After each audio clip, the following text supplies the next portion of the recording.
Greetings everyone, and welcome to Petals and Light Writing Center. The topic today is braiding different voices in academic writing. Our focus today is only going to be writing chapter 1 using your braiding map. The question is, what is a braiding map? A braiding map is a conceptual tool that we use to weave in different voices, different arguments, different tones, different perspectives, even different quotes when you are writing a results chapter, so that your academic writing is elevated and is layered with richness and depth. What are these four strands? These four strands include, firstly, your academic voice, which is carried in an academic strand. The second strand is your critical strand that carries your critiquing the voices in your work. The third strand is your integrative strand, and the last strand is the strand that carries the voice of other writers or the voice of your respondents.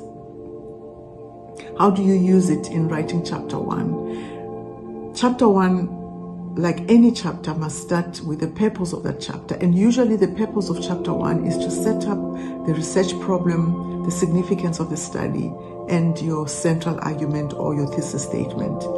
And the braiding structure or a braiding map will have these four strands. The first one would, and the first and the most dominant strand will be your scholarly strand.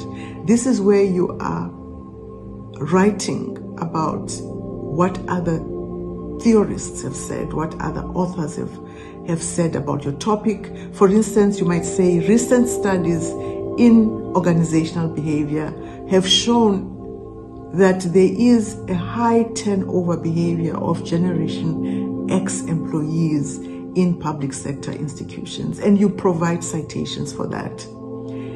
The second strand, which carries your personal voice in your braiding map, might say, my interest in this topic emerged from observing this, that, and the other, observing high unemployment levels of young people in South Africa. The third strand is your critical voice. This is another very dominant voice in chapter 1 and the dominant strand in chapter 1, because this is where you are critiquing the existing framework to create that space, to create the research space, to locate your research questions, to locate your problem statement. And the fourth strand is your integrative strand that contains a statement that integrates all these different strands that is now in your braiding map. The fourth strand will sound like this. This thesis seeks to argue, therefore, that. So that is your integrative strand. Now, you want to be conscious of these strands, of these four strands, because these four strands will be the carriers of the four different voices that emerge out of your work. The voice, for instance, of your scholars or other theorists and writers that you are citing might be located in your scholarly voice, or might even be located in your critiquing voice. Your personal voice usually carries your personal statement, or the location of the study contains your ontological view, what we call your worldview.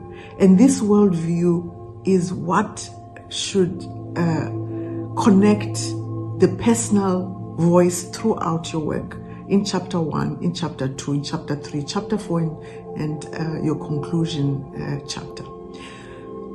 To conclude this session, I just want to highlight that different chapters will have different dominant voices carried in the different strands. For instance, chapter 1, the most dominant voice is your scholarly voice, because you are introducing your work, and the critical voice, where you are arguing for your thesis. You are outlining your problem statement, you are identifying the gaps in your literature, and that's your critiquing voice.